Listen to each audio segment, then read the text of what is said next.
good people? It is your boy PKG Deluxe back with another vid on how I did. You already know what it is. And today I'm going to talk about something that's really geared towards a kid's topic, but I think it applies to a lot of people who dive into the world of gaming, anime, and all things that are kid and fun related, that they can probably find some understanding with these products. So one of which we have today is a review that I saw over your average consumer. He was speaking about a product that a lot of people have interest in, or a lot of people have thought about purchasing in the long run for their children, and probably wonder what are the differences in between both of these.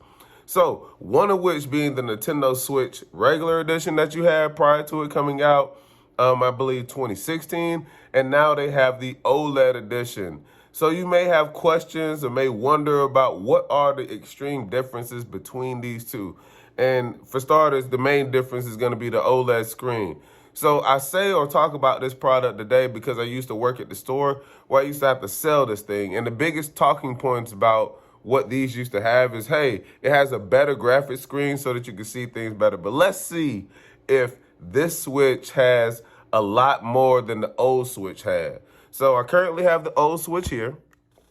Play Pokemon on it, play a whole bunch of other little games on it. And I honestly think it's perfect. It's been the perfect console for over about 4 or 5 years now. Like, nothing has changed about it. It was what we wanted as gamers prior to the Wii U being invented. So the Wii U was kind of like the first prototype of what we would have saw as a floating game device that can go from here to there. And then afterwards, they came out with the Nintendo Switch, which was everything we really wanted as a game player. So now that they've taken that element and taken away the Game Boy Advance or any of the Game Boys that you used to play, it's all become one graphic of Switch.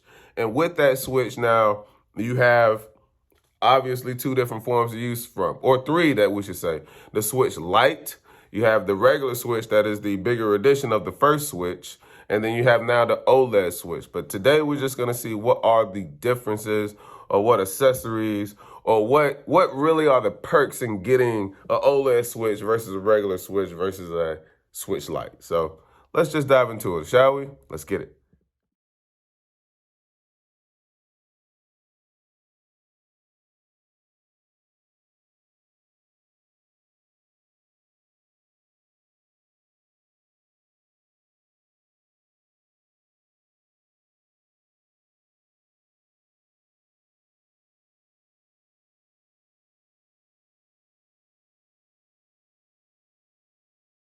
For the Switch. Now, first one being this attachable portable charger for the Switch by Antank. Now, this is absolutely awesome because I don't know about you guys, but I travel with my Switch everywhere, so it is nice to be able to be on a plane and have some extra juice without having a cable dangling to an external portable charger. I just attach this guy right to the Switch, and it's actually really easy to attach it. And all you do is you take your Switch, you lock it in, boom, and it's attached. So if you're playing games that are like really intensive, this thing will more than double your Switch's battery life.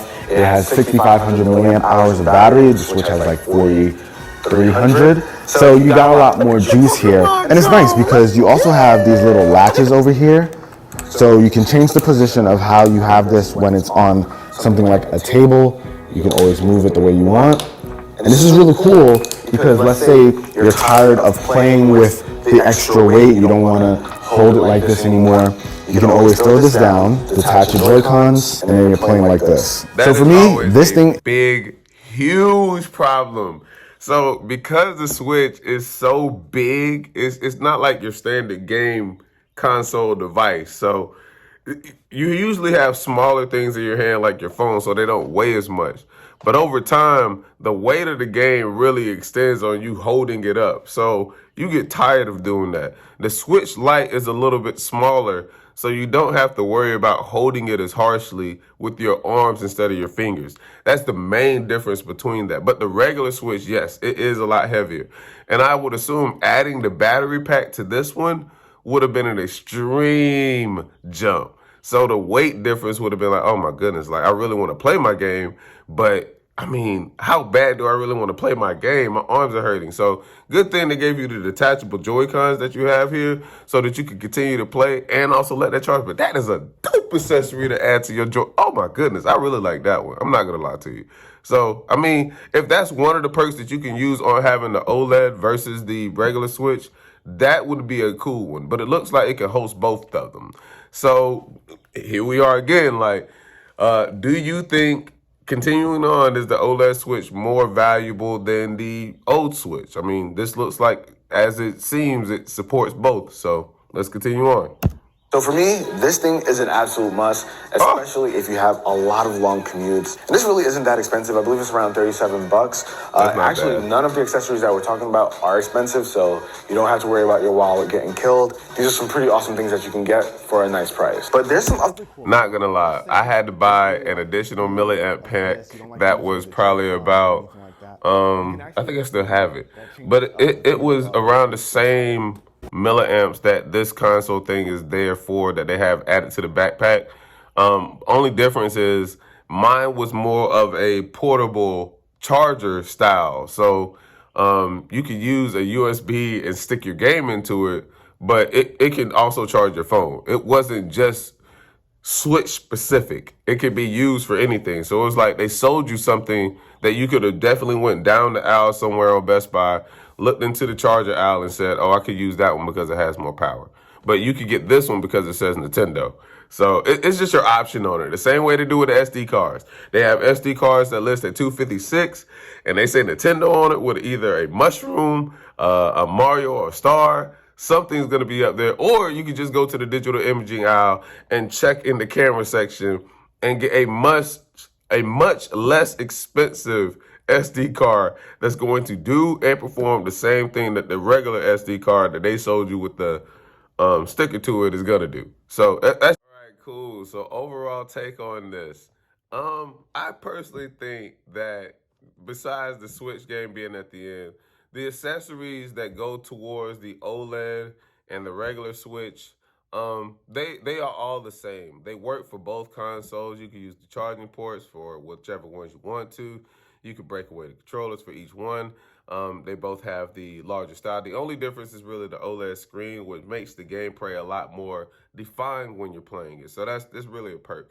And the other thing that you have to really justify is if spending the price gauge. So any store that you go into, besides Marketplace, of course, or eBay or any other outside entity source that doesn't sell the game within the box, your average price for the console has been the same for the last 6 years. So you're gonna get a Nintendo Switch Lite at $200, roughly $199.99. So after taxes, it's gonna be like $214.35, somewhere in there. Any store you go to, that's gonna be the average price. Okay, you're gonna look at the next switch up, which is going to be the regular console Switch. This one, the one that comes with the breakaway controllers that you can use and take on the go with you, the same way you can use any other one. That one's gonna give you around $299, $300. After taxes, it's gonna be $325.14. So you have to really determine whether or not that's within your price budget. And then the last one, which is the OLED Switch, which is going to be around $349. After taxes, is going to be $375.35, if I'm not mistaken. I could be off on the cents there. But the price gauges aren't that bad in between the two. The differences that you will have is whether or not you want to have to buy one or two, and justifying whether you want to have one for yourself, one for a child, one for a family member, and also the things that come with it. A few things that I'll add that he did not say in the console bringing was the Nintendo Switch Online. So that is also a monthly subscription that you have to pay if you want to play online any of these console games. With you being able to do that, a lot of places are going to offer Wi-Fi. So if there's someone that's within the local vicinity that has a Switch, you're able to play them locally together at the same time, which is a cool feature to have.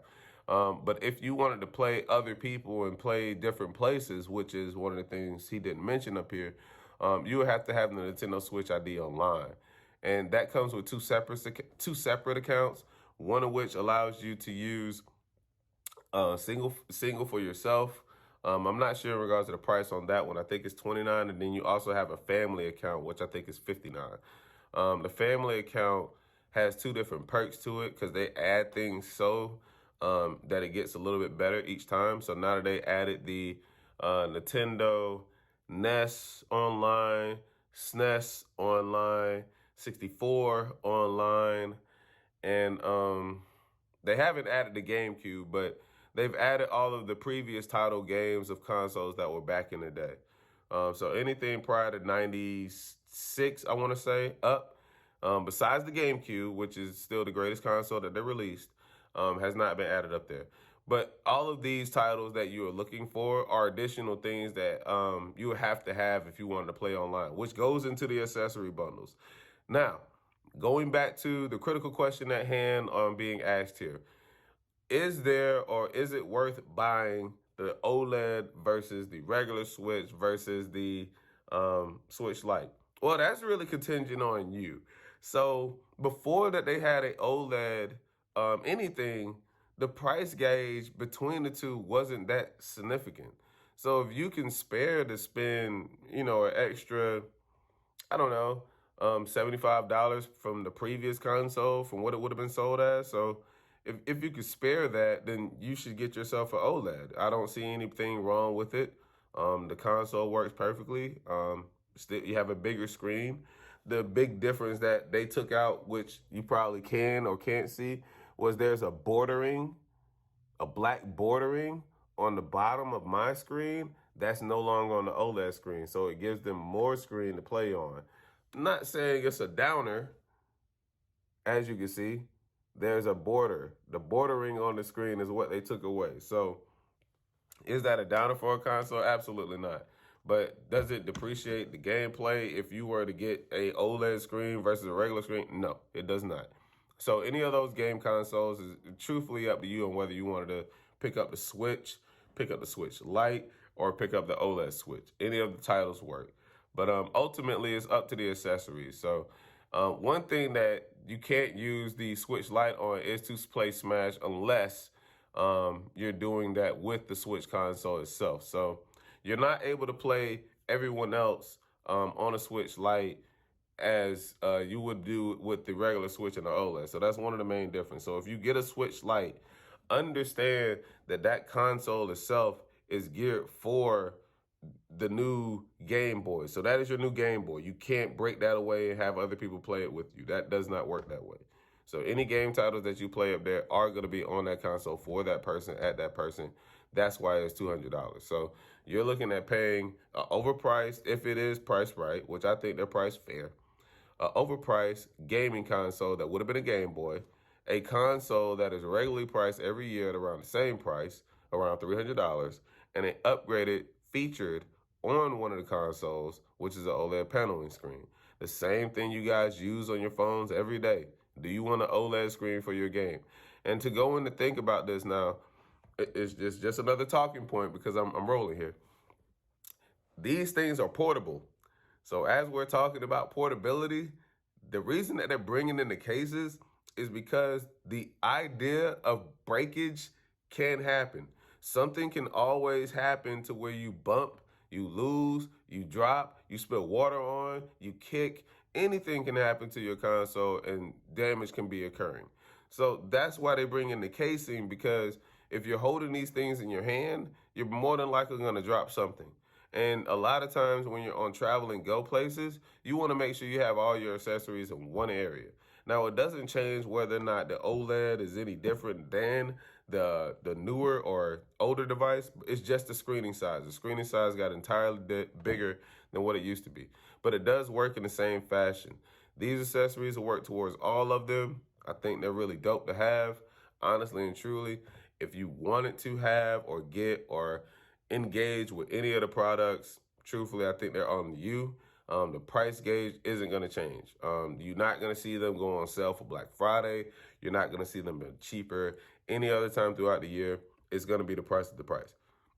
The thing that you may get help on is possibly the games. They go on sale every once in a while. But Mario title games essentially stay around the same price. So you're going to get those at $59.99, $64.34 after tax.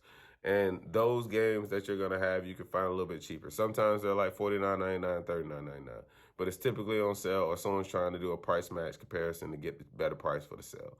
So that's all that is. You guys can determine that when you guys are going around doing any type of shopping. But to answer your question about whether or not this OLED Switch is even better, worse, different, is it worth the buy?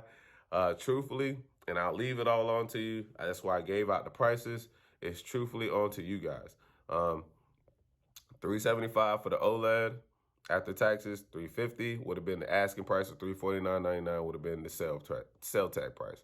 So somewhere in there, that's where you would have paid to have a Nintendo Switch OLED.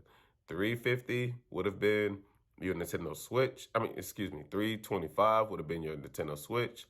$300 would have been your asking price. $299 would have been the sale tag price. So somewhere in there, you would have gauged that how you wanted to. And for the last one, $200 would have been $214, would have been your asking price after sales tax. Sale tag price would have been $200, and the asking price would have been $199. So somewhere in there, you would have had to gauge whether or not you wanted to buy this console for Christmas, holiday present, gift, whatever it would have been. Those are the prices that you kind of have to get to yourself to understand on whether you want to start there.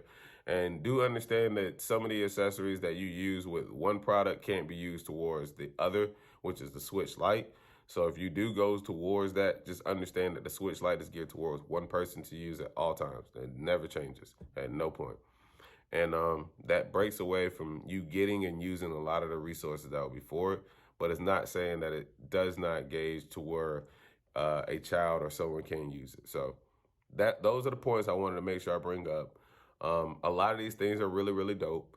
I think he did a great job on introducing and talking about the Nintendo Switch. It's probably one of my favorite videos now, just because this is a good reaction to it, man. I really enjoy seeing someone give you the sauce on what all the products are, but I wanted to make sure I give you at least as much as I could, because a lot of these things I used to have to sell, ring out, and talk about daily. So, I mean, it's just an interesting thing to throw out there.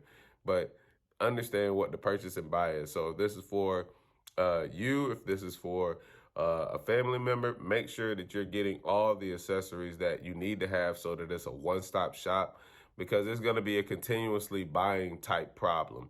I don't want you to think that because you spent the asking dollars for whatever console that you purchased, that's it. Once you do that, you probably may have to add on, if they offer a protection plan. That may be something that you want to think about just outside of loss and theft. If you can bring them back a broken console, they can give you another one in return of that, so you don't lose anything out of that deal. Another thing being the accessories that come with it, your traveling case, so that way if you do or do not decide to have any type of protection plan, you are liable at that point to keep all of your accessories with you and make sure that they're not lost. Now, do understand now, this is not like a PlayStation or Xbox. A PlayStation or Xbox stays at home. You have other things that you can use now, like your phone, to take on the go with you. But that's why you have screen protectors for your phone, because your phone gets dropped. That's why you have a casing for your phone, because your phone gets dropped. So if this console constantly gets dropped over and over again, of course, it's going to be broke. So this is one of those things that you want to make sure you look into when getting your accessories, because it's not an end buy once you buy the console. It's the beginning buy. You're asking to buy this one thing, and it's going to lead into a whole bunch of other things you're not thinking about prior to getting. So usually it's not to try to oversell. It's really to try to protect you for if you need something going with a gift. I can give you the raw package, but I can also set you up for success. So it's just something to look into. Once again, this is a dope video and probably one of my most favorite videos I did. So we're going to get into it. We're going to chop it up, and I hope you guys enjoyed it. I'm going to do another review in regards of him today. But this was really, really dope. So we're going to see how this works out. All right. This is your boy PKG Deluxe. We made sure we knocked this out. I need you guys to make sure that you guys give me a likes or comments on, let me know exactly what you guys think in which regards of Switch is better for you or anyone else, or if you have one, or if there's a family member that you're thinking about buying one for. This is just an overall review of what was already out. But as a gamer, I'm just saying to myself and saying to other people that, hey, the investment is worthwhile. If you have not or never decided to do or didn't want to at any given point in time, decide to be a game player. This is even for the people that never like games whatsoever. These consoles are definitely the best thing smoking on the market. So just wanted to put that out there, all right? PKG Deluxe is here. PKG Deluxe is out, baby.